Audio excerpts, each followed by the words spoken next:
Right, Shalom Israel. When it started was as always by giving all praise to Yahweh Hashem Yahweh Shai, double honors to the apostles of GMS, and honesty, brothers that are doing the work in truth, war, sincerity. I came across this picture. I've come across several pictures that I might just make a series of them, striking pictures.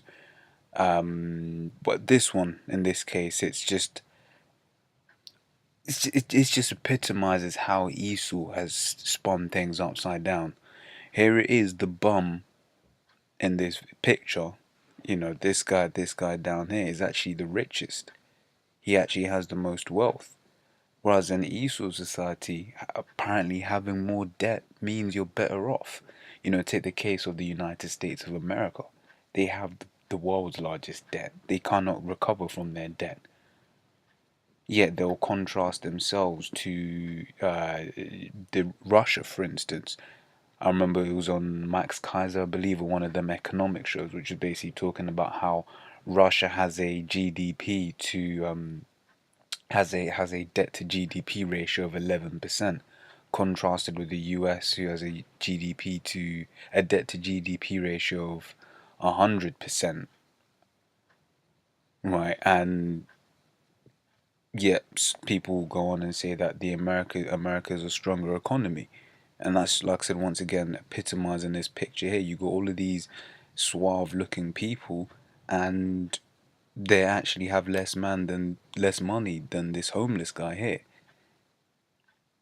And it's a spirit I came across this because I was actually dwelling on it. You have these rich Edomites next door to you or whatever, what have you, but actually they've got mortgages. So despite the fact they look down on you, you got more money than them.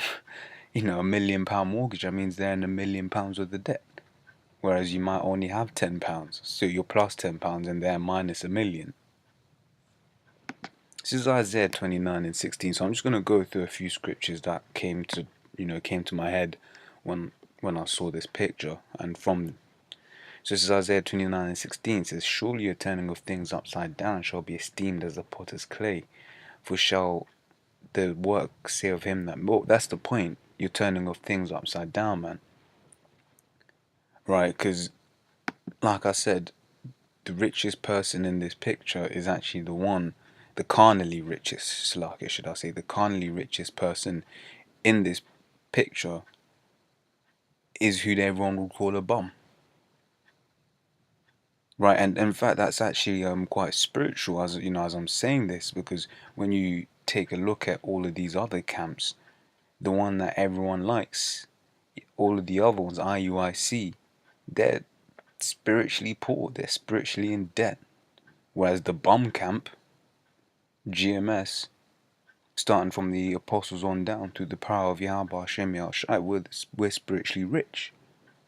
This is Proverbs 11 and 1. It says, "A false balance is abomination to Yahweh, but a just weight is his delight." And once again, that's playing into the point, because the current financial system is completely messed up. It shouldn't work, and it's not real riches. These FRNs are not backed by anything. It's the petrodollar. Right, and this is Proverbs 11 and 4. It says, "Riches profit not in the day of wrath, but righteousness delivereth from death."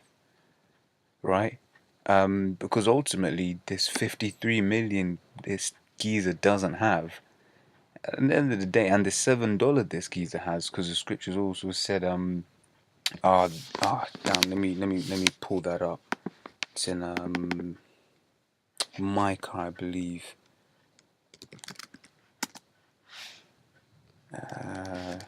Silver and gold is cankered.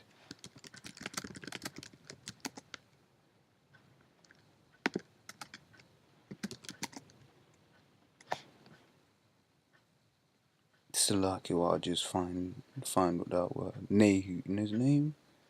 I can't find it, but yeah. So I'm just gonna go to the next, which is Matthew 6 and 19. It says, "Lay not up for yourselves treasures upon earth, where moth and rust doth corrupt, and where thieves break through and steal. But lay up for yourselves treasures in heaven, where neither moth nor rust doth corrupt, and where thieves did not break through nor steal. Because once again, man, it ain't a thing about getting all the worldly riches. The scriptures say that this world shall pass away. Hey, we're hoping that this kingdom gets destroyed in the next couple of, hopefully the next couple of days, but realistically, maybe in next month or two. Really and truly, yesterday, man. I honestly didn't think that we'd get as far as 2016. But once again, we just have to endure until Yahweh Hashem Yahushua decides to come, because the scriptures say, no man knoweth the hour of the time, but watch and pray. So we can tell that this thing, by way of watching, is real close. So there's no point chasing this paper money, this FRNs. Because Matthew 16:26, for what is a man profited if he shall gain the whole world and lose his own soul? Or what shall a man give in exchange for his soul? Right? Plain and to the point, this geezer has been bent over 1,000,000 times, man. Weird sex magic, and that's why whenever you see these musicians, when they first start out, they be releasing some decent songs. They've got a decent countenance to them, but as they keep making more money and making new hits, you can see their countenance changes. Because ultimately their spirit's getting ripped because they know what wicked shit they've had to do. Right, let me just find Abraham.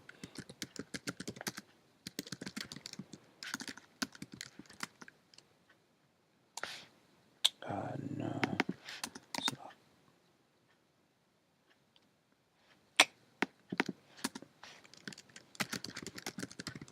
It's like I'm just looking up real riches. Khan, yes, yeah, says Genesis 13:2 says, and Abram was very rich in cattle, in silver, and in gold. Why does being rich in cattle mean anything? Because those cattle need somewhere. They need pastures. They need land. So you have to have a lot of land if you've got a lot of cattle. And silver and gold is real riches. Because the value of silver and gold doesn't go up and down. Right, and another scripture also that came off of this picture here is Deuteronomy the 15th chapter.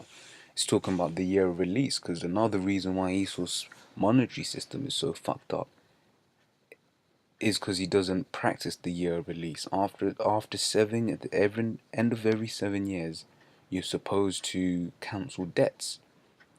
That's why the US is in more debt than there are dollars. The system was designed to fail from the very beginning. Right, that's what capitalism. More of Esau's unrighteous decrees, Isaiah 10:1. It says at the end of every it's Deuteronomy 15:1. It says at the end of every 7 years thou shalt make a release. And this is the manner of the release. Every creditor that lendeth aught to his neighbor shall release it. He shall not exact it of his neighbor or of his brother, because it is called the Lord's release. It is called Yahweh's release. Of a foreigner thou mayest exact it again, right? And so this is showing you the distinction between a fellow Israelite and a foreigner. Let's look at what this word is, nakarai, foreign alien, right? It says, save when there shall be no poor among you, for Yahweh shall greatly bless thee in the land which Yahweh thy power giveth thee for an inheritance to possess it.